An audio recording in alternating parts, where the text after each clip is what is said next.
Hello everyone, welcome back to my channel Ecoverse. And if you like my videos, then subscribe my channel and share it with your friends and classmates. So without any further delay, let's start our today's lecture.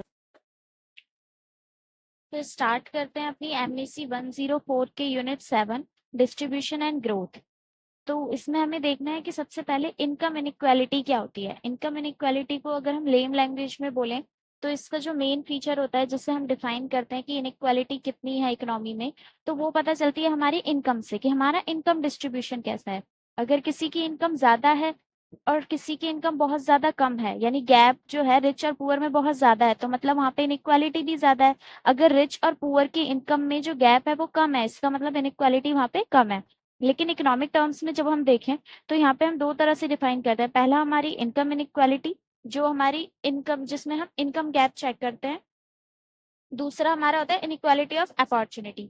Income inequality में हम क्या check करते हैं, ये हमारा quantitative term होती है, जैसे कि हमारी सैलरी में कितना गैप है, हमारे वेजेस में कितना डिफरेंस है। ये पॉजिटिवली रिलेटेड होता है किससे, हमारा लिविंग स्टैंडर्ड से, या फिर जो हमारी अदर चीजें होती हैं जो हम इनकम से परचेज कर सकते हैं। ठीक है, अगर मेरे पास इनकम होगी तो मैं अपना लिविंग स्टैंडर्ड अच्छा रखूंगी। ठीक है, मेरी हेल्थ अच्छी होगी, मेरे पास बेसिक फैसिलिटीज होंगी। तो ये हमारा किससे पता चलती है कि हमारी इनकम कैसी है। इसके अंदर हमारी इनकम और वेल्थ दोनों आती है। इनकम यानी जो मैं अभी अर्न कर रही हूँ मंथली या पर एनम वो, और जो मेरे पास वेल्थ है यानी होता है ना कि हमारे पास प्रॉपर्टी कितनी है जो हमने खरीदी हुई है, या फिर हमें अ, अपने पेरेंट से जो मिली है प्रॉपर्टी वो कितनी है, वो भी इसके अंदर काउंट होती है। या फिर मैं लाइफ टाइम कितना कंजम्पशन कर सकती हूँ। ये आ गया मेरा इनकम इनइक्वालिटी में। अब आती है मेरी इनइक्वालिटी ऑफ अपॉर्चुनिटी। यहाँ पे आउटकम की बात होती है, जैसे कि एजुकेशन अपॉर्चुनिटी हमारे पास कितनी है, हेल्थ फैसिलिटीज हमारे पास कितनी है, हम वोटिंग राइट, मतलब वोटिंग राइट हमारे पास है या नहीं है, हमारी कंट्री में डेमोक्रेसी है या नहीं है। ठीक है, कास्ट सिस्टम में तो कोई इनइक्वालिटी नहीं है, जेंडर इनइक्वालिटी तो नहीं है, तो इसमें हमारी सोशल थिंग्स आती हैं। तो ये आ गया हमारा अपॉर्चुनिटीज में। इसके अंदर हम आउटकम देखते हैं। ये हमारा एक तरह से लूप होता है। सबसे पहले तो हमारी इनकम में इनइक्वालिटी होती है, इसकी वजह से हमें अपॉर्चुनिटीज नहीं मिल पाती, और फिर अपॉर्चुनिटीज नहीं मिल पाती इसकी वजह से हमारे फिर फ्यूचर में इनकम इनइक्वालिटी होती है। तो ये हमारे लूप की तरह वर्क करता है, जिसमें हमारी सोशल इनइक्वालिटी आती है और इसमें हमारी सिर्फ इनकम से रिलेटेड इनइक्वालिटी आती है। अब इनइक्वालिटी को मेजर करने के बहुत सारे टाइप्स होते हैं, लेकिन इनइक्वालिटी को हम अनबायस तरह से मेजर कर सकें, यानी कि हम हमारे बायसनेस में इंक्लूड ना हो, इसके लिए कुछ क्राइटेरिया होते हैं जो हमें फॉलो करने होते हैं। तो उसके लिए हमारे 4 क्राइटेरिया हैं। सबसे पहला है हमारा एनोनिमिटी। इसके अंदर क्या आता है हमारा, ये हमारा नो नेम इफेक्ट प्रिंसिपल होता है, यानी इसके अंदर इनकम कौन अर्न कर रहा है इससे हमें कोई फर्क नहीं पड़ रहा, इनकम कितनी अर्न हो रही है इस चीज से हमें फर्क पड़ रहा है। ठीक है, this means silent about quality of people. ये पीपल की क्वालिटी के बारे में साइलेंट होता है, यानी पर्सनल इंडिविजुअल के बारे में हम बात नहीं करते कि उसकी क्लास कैसी है, वो पीछे से रिच है या पुअर है, उसका बैकग्राउंड कैसा है, उसकी एबिलिटी कैसी है, ये सब हमारे लिए मैटर नहीं करता। हम सिर्फ ये देखते हैं कि वो अर्न कितना कर रहा है और उसको, मतलब उसको इनकम जो वेल्थ मिल रही है वो कितनी है। ठीक है, सपोज ये मेरे पास ए पर्सन है और ये मेरे पास बी पर्सन है। इसकी इनकम है 1000 रुपीज और इसकी इनकम है 2000 रुपीज। फाइन। अब ये बंदा रिच है या पुअर है इस चीज से मुझे कोई मतलब नहीं है, इसकी मंथली इनकम 1000 है और इसकी मंथली इनकम 2000 है, तो यहाँ से हम इनइक्वालिटी मेजर करेंगे। इसमें क्या होता है कि अगर हम इन दोनों की इनकम को स्वैप कर दें, यानी ए की इनकम मैं यहाँ पे 2000 ले लूं और बी की इनकम मैं 1000 ले लूं, तो उससे मेरी इनइक्वालिटी पे कोई फर्क नहीं पड़ेगा। ठीक है, मान लो कि मेरा ए जो है यहाँ पे पुअर है और बी जो है रिच है। मान लो कि हम 4 पर्सन्स ले रहे हैं, यहाँ पे 4 इंडिविजुअल ले रहे हैं और मैंने पुअर टू रिच में यहाँ पे उसको रैंक कर दिया है। तो अब मेरी जो इनइक्वालिटी निकलेगी, इसको और इसको जब मैं डिफरेंस कर दूंगी इनकम को, तो जो मेरी इनइक्वालिटी निकलेगी, इनकम स्वैप करने के बाद भी मेरी इनइक्वालिटी पे कोई फर्क नहीं पड़ेगा, इनइक्वालिटी मेरी वही रहेगी। ठीक है, तो यहाँ पे इंडिविजुअल जो पर्सन है उससे हमें कोई मतलब नहीं है, सिर्फ हम ये देखेंगे कि अर्निंग कितनी है। उसके बाद नेक्स्ट आता है स्केल इंडिपेंडेंस। यहाँ पे हमारा साइज मैटर नहीं करता। ठीक है, मतलब कि अगर मैं सारी इनकम्स, मेरे पास 4 इंडिविजुअल हैं, अगर मैं उन सबकी इनकम को प्रोपोर्शनेट चेंज करती हूँ, यानी कि सबकी इनकम मान लो मेरे पास 5, 10, 15, 20 ये मेरे पास इनकम है, अगर मैं इनकी इनकम डबल कर देती हूँ इसी प्रोपोर्शन में, इसको मैं 10 कर देती हूँ, इसको 20, इसको 30 एंड इसको 40। तो डबल करने के बाद भी मेरी इनइक्वालिटी पे कोई फर्क नहीं पड़ेगा क्योंकि इनका प्रोपोर्शन सेम है, तो मेरी इनइक्वालिटी भी सेम ही रहेगी। तो यहाँ पे हम उसको एब्सोल्यूट नहीं चेक करते हैं, हम रिलेटिव मेजर देखते हैं कि रिलेटिवली कितना चेंज आया। तो अगर मेरा प्रोपोर्शन सेम रहता है, इसका मतलब मेरी इनइक्वालिटी पे कोई फर्क नहीं पड़ा, इनइक्वालिटी मेरी सेम ही रहेगी। थर्ड आता है हमारा पॉपुलेशन। अगर मेरी इकोनॉमी में पॉपुलेशन मैं उसी पैटर्न से इंक्रीज कर देती हूँ, मतलब कि जैसे मैं डिस्ट्रीब्यूट कर रही थी पहले इनकम, ये ए है ये बी है, जिस पैटर्न में मैं पहले दोनों को इनकम डिस्ट्रीब्यूट कर रही थी, उसी पैटर्न में अगर मैं बढ़ती हुई पॉपुलेशन में इनकम डिस्ट्रीब्यूट कर दूं, मतलब कि पहले मेरे पास 2 इंडिविजुअल थे, अब मेरे पास क्या हो गया, A B C D 4 individual है, लेकिन मैं बिल्कुल सेम पैटर्न से, मैं इसको पहले 5 दे रही थी, इसको 10 दे रही थी, तो अब मैं यहाँ पे ए और बी दोनों को 5-5 डिस्ट्रीब्यूट कर रही हूँ और सी और डी दोनों को 10-10 डिस्ट्रीब्यूट कर रही हूँ। तो अगर मेरा डिस्ट्रीब्यूशन पैटर्न इनकम का सेम है तो भी मेरी इनइक्वालिटी पे कोई फर्क नहीं पड़ेगा मेरी पॉपुलेशन इंक्रीज होने से। ठीक है, तो ये हमारा होता है पॉपुलेशन इंडिपेंडेंस प्रिंसिपल। तो नेक्स्ट है हमारा fourth transfer principle. Transfer principle हमारा क्या बोलता है कि अगर मैं नॉन रिच पर्सन का कुछ प्रोपोर्शन यानी उसकी अर्निंग का कुछ हिस्सा नॉन पुअर को दे दूंगी तो यहाँ से मेरी इनइक्वालिटी इंक्रीज हो जाएगी। इसका क्या मतलब है, नॉन रिच यानी कि पुअर हो गया और नॉन पुअर यानी कि जो रिच की कैटेगरी में आता है, अगर मैं पुअर से कुछ प्रोपोर्शन रिच को दे दूंगी तो मेरा पुअर तो और ज्यादा पुअर हो जाएगा और रिच और ज्यादा रिच हो जाएगा। तो यहाँ से क्या हुआ, मेरा इनइक्वालिटी का गैप बढ़ गया। ठीक है, तो इसको क्या बोलते हैं हम, रिग्रेसिव डिस्ट्रीब्यूशन, यानी हमने गलत डिस्ट्रीब्यूट कर दिया। हमें रिच से लेके पुअर को देना चाहिए था, लेकिन हमने क्या किया, पुअर से लेके रिच को दे दिया। ये होता है हमारा रिग्रेसिव। लेकिन अगर हम उसको ठीक प्रोपोर्शन में डिस्ट्रीब्यूट करते हैं, यानी रिच से कुछ अर्निंग लेके पुअर को दे देते हैं, तो ये होता है हमारा प्रोग्रेसिव। ये हम टैक्स के टर्म्स में भी पढ़ते हैं। अगर हम पुअर से ज्यादा टैक्स ले रहे हैं और रिच से कम टैक्स ले रहे हैं तो वो हमारा हो जाता है रिग्रेसिव टैक्स, और अगर हम पुअर से कम टैक्स ले रहे हैं, रिच से ज्यादा टैक्स ले रहे हैं, तो ये हमारा होता है प्रोग्रेसिव। ठीक है, तो यहाँ पे क्या किया है मैंने, पुअर की तो इनकम कम कर दी और रिच की बढ़ा दी, तो ये क्या हो गया, इनक्वालिटी बढ़ गई है मेरी, तो इसको हम बोलते हैं रिग्रेसिव डिस्ट्रीब्यूशन। और यहीं पे अगर मैं रिच से कुछ अर्निंग लेके पुअर को दे देती हूँ तो यहाँ से मेरी जो इनक्वालिटी है वो कम हो जाएगी। तो ये होना चाहिए। ठीक है, जो भी हम इनक्वालिटी मेजर कर रहे हैं उसमें ये चीज होनी चाहिए। इसको हम बोलते हैं हमारा ट्रांसफर प्रिंसिपल। अब देखो कि इनको मेजर किस किस टर्म्स से करते हैं, क्योंकि बहुत सारे टाइप है हमारे इनइक्वालिटी को मेजर करने के। तो अप्रोचेस ऑफ मेजरमेंट, इसमें हमारे 2 टाइप्स आते हैं, एक आता है पर्सनल डिस्ट्रीब्यूशन ऑफ इनकम, एक आता है functional distribution of income. Personal distribution of income में हम क्या करते हैं, इंडिविजुअल की इनकम को चेक करते हैं। एक इंडिविजुअल को जितनी भी इनकम रिसीव हो रही है, यानी कि अगर कोई पर्सन है उसको रेंट से इनकम रिसीव हो रही है, उसको सैलरी से भी इनकम रिसीव हो रही है, और उसको अलग से कहीं से मान लो उसको डिविडेंड मिल रहा है या फिर किसी और चीज का रेंट मिल रहा है, तो उसकी टोटल इनकम, सिंगल इंडिविजुअल की जो टोटल इनकम उससे रिसीव हो रही है, ये हमारा मेथड होता है personal distribution. Type of work and working hours not consider, इसके अंदर हम ऑक्यूपेशन नहीं देखते कि किस ऑक्यूपेशन में बंदा वर्किंग है या फिर वो कितना टाइम जॉब कर रहा है। मतलब कि मेरे पास एक पर्सन है जो 12 आवर्स की जॉब करता है और मेरे पास एक पर्सन है जो 8 आवर्स की जॉब करता है, दोनों की सैलरी यहाँ पे मैं 10,000 ले रही हूँ, तो वो दोनों मेरे सेम कैटेगरी में आएंगे। ठीक है, मैं ऐसा नहीं करूंगी कि ये तो ज्यादा टाइम काम कर रहा है और ये कम टाइम काम कर रहा है तो मैं इनको अलग अलग कैटेगरी में डाल दूंगी, नहीं, उनकी इनकम सेम है, वो कितना टाइम काम कर रहे हैं इस चीज से हमें कोई मतलब नहीं है। तो हाँ, और वो किस एरिया में वर्किंग है इससे भी हमें कोई मतलब नहीं है, उनकी लोकेशन भी यहाँ पे कंसीडर नहीं होगी, क्योंकि हो सकता है कि कोई मेट्रो सिटी में वर्किंग हो, वहां पे उसकी सैलरी ज्यादा हो, कोई हो सकता है कि किसी छोटे विलेज में या किसी छोटी फैक्ट्री इनफॉर्मल सेक्टर में वर्किंग हो, वहां पे उसकी सैलरी कम हो, तो वो दोनों अलग अलग कंसीडर होंगे। सिर्फ हम उनको एक कैटेगरी में डालेंगे जिनकी इनकम सेम है, वो कहाँ काम कर रहे हैं, कैसा काम कर रहे हैं, कितने घंटे काम कर रहे हैं, इससे हमें कोई मतलब नहीं है। तो वही लिखा हुआ है, same income person clubbed in same income group. ठीक है, और हाउ दे अर्न वो हम इग्नोर कर देंगे कि वो कैसे अर्न कर रहे हैं, कौन ज्यादा मेहनत कर रहा है, कौन ज्यादा घंटे काम कर रहा है, उससे हमें कोई मतलब नहीं है। अब पर्सनल इनकम चेक करने के या इनइक्वालिटी चेक करने के हमारे पास कई सारे मेजर हैं। इसमें सबसे पहले आता है हमारा लॉरेंस कर्व। तो लॉरेंस कर्व में क्या होता है, ये बहुत ज्यादा कॉमन मेजर है। यहाँ पे मैं इसको शॉर्ट में बता रही हूँ सारे मेथड्स के साथ। बाकी लॉरेंस कर्व और गिनी कोएफिशिएंट के ऊपर मैं एक डिटेल वीडियो बना दूंगी, ताकि अगर उसी में से 20 मार्क्स का क्वेश्चन आता है तो आप अच्छे से उसको अटेम्प्ट कर पाओ 4-5 पेज। ठीक है। अब इसके अंदर ये क्या होता है, हमारा जनरली यूज होता है, और ये एक ग्राफिकल रिप्रेजेंटेशन होती है इसके अंदर। इसमें हम क्या देखते हैं, इनइक्वालिटी को मेजर करते हैं ग्राफ के थ्रू। ये हमारा किसने दिया था, प्रोफेसर मैक्स डी लॉरेंस ने। ये हमारे कौन थे, अमेरिकन इकोनॉमिस्ट थे। It shows the percentage of total population and total distribution. इसमें हम कैसे चेक करते हैं कि ये जो हम ग्राफ बनाते हैं, ये बनाते हैं परसेंटेज ऑफ टोटल पॉपुलेशन का और इनकम डिस्ट्रीब्यूशन का। यानी कि अगर हमारे पास 100% पॉपुलेशन है तो उसमें से 10% के पास तो बहुत ज्यादा इनकम है। ठीक है। 10% पॉपुलेशन कंटेन कर रहा है 80% इनकम, और बाकी का 90% पॉपुलेशन उसको मिल रही है सिर्फ 20%। तो ये मेरा क्या है, इनइक्वालिटी को शो कर रहा है। तो कितने परसेंट लोगों के पास कितने परसेंट इनकम है, ये हमारा बताता है लॉरेंस कर्व।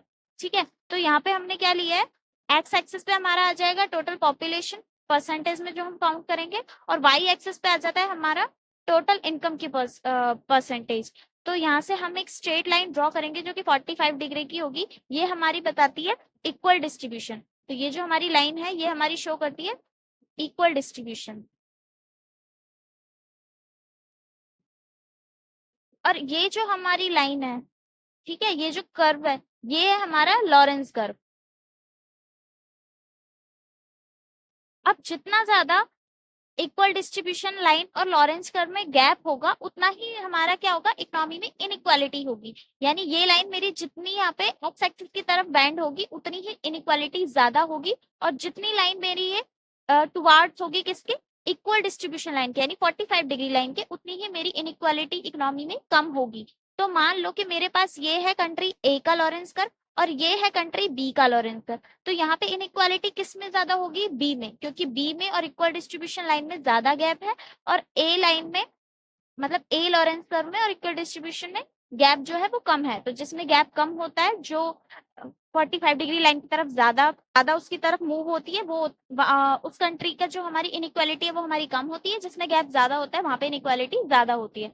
तो जब मैं आपको इससे डिटेल में बताऊंगी तो वहां पे मैं ड्रॉ करके दिखाऊंगी with the help of table, और परसेंटेज निकालेंगे तो वहां पे और अच्छे से आपको क्लियर हो जाएगा। ठीक है।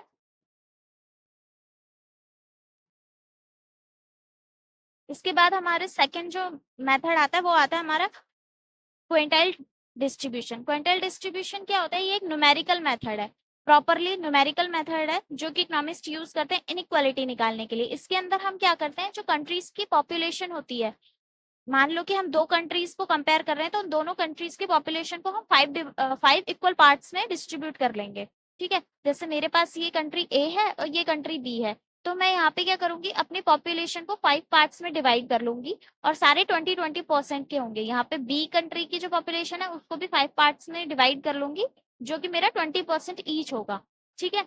अब इसको मैं कैसे डिस्ट्रीब्यूट करूंगी, ये मैं करूंगी पुअर से रिचेस्ट की तरफ, यानी सबसे ऊपर मैं पुअर लूंगी और सबसे नीचे जो मेरे रिच पर्सन होंगे वो। तो अब जो 20% पॉपुलेशन मेरी पुअर है उसके पास कितनी इनकम है, और जो 20% रिचेस्ट है उसके पास कितनी इनकम है, इन दोनों को हम कंपेयर करेंगे। ठीक है।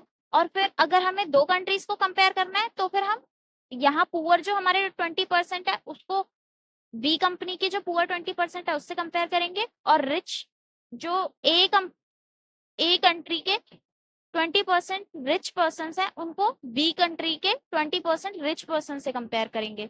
ठीक है। अगर मान लो मुझे ए कंट्री के पुअर और रिच यानी इनइक्वालिटी निकालनी है, तो मैं क्या करूंगी, यहाँ पे इन दोनों का रेशियो निकालूंगी। यानी मेरे पास जो 20% पुअर है, मान लो उनके पास तो 5% इनकम है सिर्फ, और जो रिच है उनके पास 50% इनकम है। समझ रहे हो। यानी कि अगर एक कंट्री है ए, उसमें जो 20% लोग हैं जो पुअर की कैटेगरी में आते हैं, उनके पास कंट्री की सिर्फ 5% इनकम है, लेकिन जो रिचेस्ट 20% है वो 50% इनकम लेके बैठे हैं। तो अगर मैं इनका रेशियो निकालूंगी तो ये तो 1:10 हो गया। यानी जितना मेरा इन दोनों के बीच में गैप ज्यादा है उतनी मेरी इनइक्वालिटी ज्यादा है, जितना इनके बीच का गैप कम है उतनी मेरी इनइक्वालिटी कम है। तो यहाँ पे ये लिखा है, divide countries population in 5 equal part 20% each from poorest to richest. 5 equal parts में डिवाइड करूंगी, 20% पर कैटेगरी में हमारे 20% पॉपुलेशन आएगी, जिसको मैं डिवाइड करूंगी पुअर से रिचेस्ट की तरफ। कंपेयर करेंगे how much income percentage have to each group, यानी जो मैंने इक्वल पार्ट्स में डिस्ट्रीब्यूट की थी पॉपुलेशन को, उनके पास कितना कितना इनकम का परसेंटेज आ रहा है। लॉरेंस डोमिनेंस का मतलब होता है फेयर इनकम, यानी कि अगर मैं ए कंट्री को बी कंट्री से कंपेयर कर रही हूँ और इनइक्वालिटी गैप मेरा ए में ज्यादा आया है, बी में कम आया है, तो बी में अगर इनइक्वालिटी गैप कम आया है, इसका मतलब बी में इक्वालिटी ज्यादा है, तो बी मेरा यहाँ पे क्या होगा कि इसमें फेयर इनकम है, बी मेरा यहाँ पे लॉरेंस डोमिनेंस होगा, यानी बी जो है ए कंट्री को डोमिनेट कर रहा है इक्वालिटी में। Just a minute.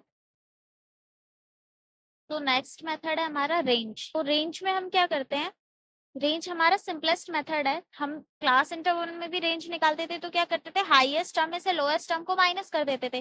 तो यहाँ पे भी क्या करना है हमें, रेंज निकालने के लिए जो हाईएस्ट इनकम है उसमें से लोएस्ट इनकम को माइनस कर देंगे, तो हमारा गैप आ जाएगा। अब वो गैप जितना ज्यादा होगा, इसका मतलब इकोनॉमी में इनइक्वालिटी उतनी ज्यादा है, और जितना गैप कम होगा, इसका मतलब इनइक्वालिटी उतनी कम है।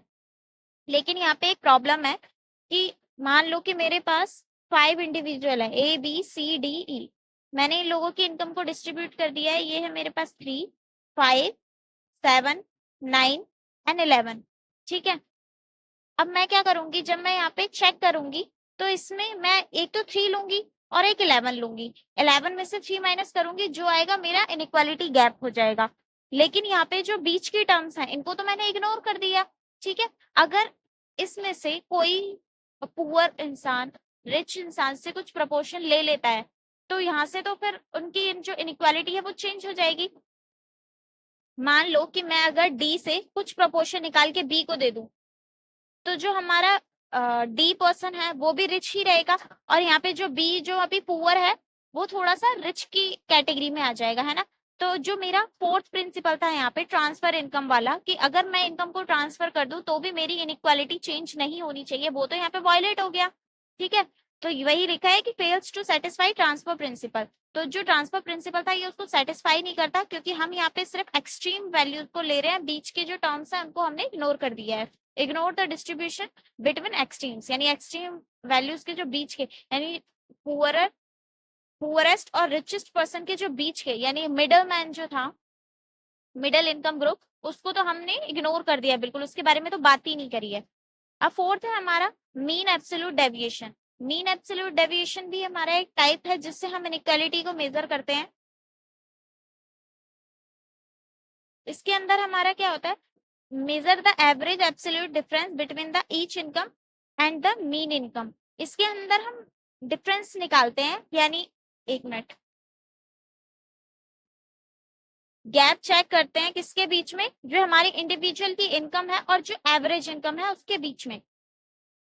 ठीक है, इसके अंदर क्या होता है हमारा, वही सेम, मैं वापस से यहाँ पे अपने क्या ले रही हूँ, 5 इंडिविजुअल्स ले रही हूँ और इनकी इनकम मैंने ले ली है 500, 1000, 1500, 2000 एंड इसको हम ले लेते हैं 2500। तो यहाँ पे अगर मैं एवरेज निकालूंगी तो मेरा एवरेज कितना आ जाएगा, 1500। ठीक है, अब इसको हम चेक करेंगे इंडिविजुअल की इनकम से, तो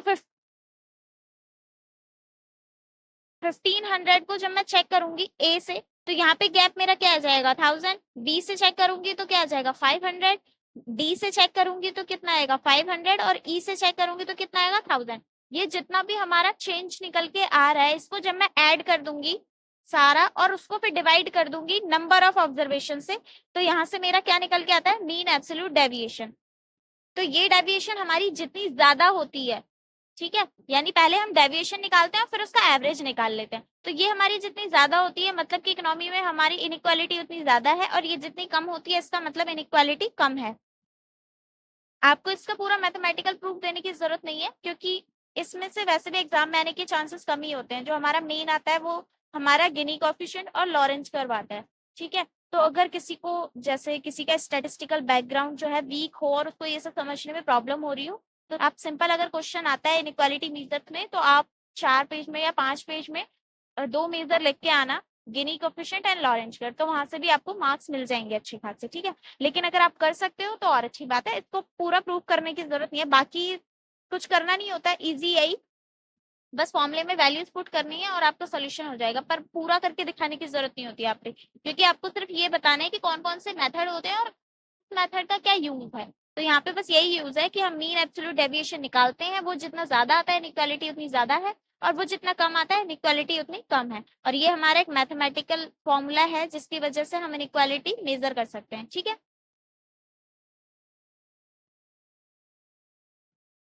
नेक्स्ट हमारा आता है कोफिशिएंट वेरिएंस। ठीक है, इस ये क्या है हमारा, ये एक स्टैंडर्डाइज मेजर है जो कि इनकम डिस्पर्जन, डिस्पर्जन का मतलब होता है फैलाव, जितनी ज्यादा इनकम हमारी फैली हुई होगी, यानी किसी की बहुत ज्यादा है किसी की बहुत कम है, तो उतनी इनइक्वालिटी ज्यादा होती है। ठीक है, तो इनकम डिस्पर्जन को हम यहाँ पे हम कंपेयर करते हैं किसके साथ, स्टैंडर्ड डेविएशन के साथ। तो हमारा कोफिशिएंट वेरिएंस का फॉर्मूला क्या होता है, स्टैंडर्ड डेविएशन अपॉन में मीन इनटू 100। ये जो मीन है यहाँ पे म्यू का साइन हम इसलिए लेते हैं क्योंकि जब हम पूरे पॉपुलेशन का मीन निकालते हैं उसको म्यू बोलते हैं, और जब हम सिर्फ सैंपल का मीन निकालते हैं तो उसको एक्स से डिनोट करते हैं। ठीक है, तो यहाँ पे हम पॉपुलेशन की बात कर रहे हैं, तो स्टैंडर्ड डेविएशन ये है हमारा सिग्मा, और मीन है हमारा म्यू इंटू 100। अगर हम इसको परसेंटेज की टर्म में निकालेंगे तो हम इंटू 100 लेंगे, अगर हम परसेंटेज की टर्म में नहीं निकालना, सिंपल डेसिमल की टर्म में निकालना है तो 100 नहीं लेंगे। ठीक है, और जितना ज्यादा हमारा हाई कोफिशिएंट वेरिएंस होगा उतनी ही हमारी इनइक्वालिटी ज्यादा होगी, और जितना कम होगा उतनी ही इनइक्वालिटी हमारी कम होगी। फाइन, तो नेक्स्ट हमारा सिक्स्थ मेथड है गिनी कोफिशिएंट। गिनी कोफिशिएंट हमारा क्या है, ये एक न्यूमेरिकल है, यानी न्यूमेरिकल मेजरमेंट है, लेकिन इसको हम कहाँ से डिराइव करते हैं, लॉरेंज कर्व से। और लॉरेंज कर्व हमारा क्या था, ग्राफिकल। तो लॉरेंज कर्व में हमने देखा था कि हमारा जो ग्राफ बनता था वो कुछ इस शेप में बनता है, ये हमारी 45 डिग्री लाइन होती है और ये हमारा लॉरेंज कर्व होता है। ठीक है, इनके बीच में जितना ज्यादा गैप होता है उतनी ही इनइक्वालिटी ज्यादा होती है। तो इसको हम कैसे ड्राइव करते हैं, अगर ये जो हमारा पोर्शन है इसको मैं ले लेती हूँ ए, और ये जो नीचे वाला पोर्शन है गिनी को लॉरेंज कर्व के नीचे वाला, इसको मैं ले लेती हूँ बी। तो अगर ए को बी से डिवाइड कर देते हैं तो हमारा आ जाता है गिनी कोफिशिएंट। ठीक है, इट्स ये mostly widely used measure of inequality distribution. जो मोस्टली यूज होता है न्यूमेरिकल टर्म्स में वो हमारा गिनी कोफिशिएंट ही यूज होता है लॉरेंज कर्व के बाद, और ये हमारा ड्राइव होता है किससे, लॉरेंज कर्व से। इसका फॉर्मूला क्या है, ए अपॉन में ए प्लस बी, वही लिखा हुआ है। ए क्या है, हमारा एरिया है जो कि बताता है लॉरेंज कर्व के बीच का गैप और लाइन ऑफ इनइक्वालिटी के बीच का गैप।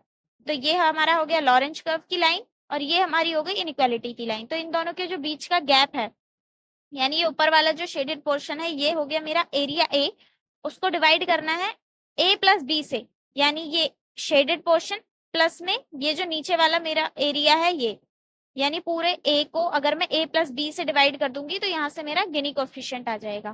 फाइन, जितना ज्यादा गिनी कोफिशिएंट होगा उतना ज्यादा इनइक्वालिटी होगी इकोनॉमी में, और जितना कम गिनी कोफिशिएंट की वैल्यू आएगी उतनी ही मेरी कम होगी इनइक्वालिटी। लेकिन जो गिनी कोफिशिएंट की वैल्यू होती है वो हमेशा लाई करते हैं 0 और 1 के बीच में। फाइन, अगर ये 0 है यानी कि मेरा जो लॉरेंस कर्व की लाइन है वो परफेक्टली टच कर रही है 45 डिग्री लाइन को, इसका मतलब गैप 0 हो गया, और गैप 0 हो गया तो यहाँ पे क्या होगी, आपकी परफेक्ट इक्वालिटी होगी। लेकिन अगर आपका गैप 1 आ रहा है और ये सारा का सारा गैप है, यानी लॉरेंज कर्व मेरा बिल्कुल नीचे से होके जा रहा है, तो ये यहाँ पे क्या होगी, परफेक्ट इनइक्वालिटी, यानी बिल्कुल इनइक्वालिटी है, इक्वालिटी है ही नहीं। अब यहाँ हम अपना सेकंड मेजरमेंट जो हम चेक करते हैं वो आता है हमारा functional distribution of income. Functional distribution of income क्या होता है, पर्सनल में हमने देखा था कि हम इंडिविजुअल की टोटल इनकम को काउंट कर रहे थे।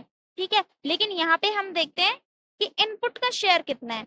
हमारे पास 4 फैक्टर ऑफ प्रोडक्शन होते हैं, जिसमें से सबसे पहला हमारा होता है लेबर होती है, लैंड होती है, हमारे पास labour, land, entrepreneurship and capital. तो सबको हम कुछ ना कुछ सबको कुछ ना कुछ हम इनकम देते हैं वहां पे, जिसे हमारी कॉस्ट ऑफ प्रोडक्शन बोलते हैं।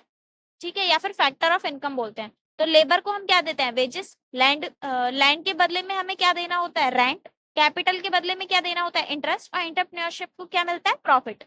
तो यहाँ पे जो हमारा डिस्ट्रीब्यूशन हो रहा है चारों फैक्टर्स के बीच में, तो इस फंक्शनल डिस्ट्रीब्यूशन से हमें पता चलता है कि जो लेबर है उसके पास कितना शेयर आ रहा है और कैपिटलिस्ट है उसके पास कितना शेयर आ रहा है। यानी यहाँ पे हम फैक्टर ऑफ प्रोडक्शन जो है हमारे, उनकी इनकम को कंपेयर करते हैं। वहां पे हम इंडिविजुअल की इनकम को चेक कर रहे थे, यहाँ पे फैक्टर्स की इनकम को चेक करेंगे, ठीक है। इसको हम इसीलिए फैक्टर शेयर डिस्ट्रीब्यूशन भी बोलते हैं। यहाँ पे हम relative percentage share of wages as compared to rent, profit and interest, यानी हमारे पास रिलेटिवली कितना परसेंट शेयर आ रहा है वेजेस के रूप में, अगर हम उसको कंपेयर कर रहे हैं रेंट, प्रॉफिट और इंटरेस्ट से, ठीक है। यानी कि मतलब मान लो मेरे पास 100% इनकम है फैक्टर ऑफ प्रोडक्शन की, और मेरे पास उसमें से लैंड के लिए कितना परसेंट जा रहा है, 20%, और बाकी का जो 80% है वो 3 फैक्टर ऑफ प्रोडक्शन में जा रहा है। तो यहाँ पे मेरा लेबर का कितना शेयर हो गया, 20%, और बाकी जो फैक्टर ऑफ प्रोडक्शन है उनका कितना शेयर हो गया, 80%। तो यहाँ से हम डिस्ट्रीब्यूशन चेक करते हैं। Income of factor input in terms of contribution, यानी कितना वो कंट्रीब्यूट कर रहे हैं। तो ये जो हमारा आउटपुट है यही तो है हमारा 100%, तो उसमें से हमने क्या कंट्रीब्यूट किया है और क्या हमें इनकम मिल रही है, उसका शेयर या उसका परसेंटेज हम चेक करते हैं। Fails to consider non market forces, यहाँ पे जो नॉन मार्केट फोर्सेस होते हैं उनको हमने कंसीडर नहीं किया है, उनको हमने इग्नोर कर दिया है।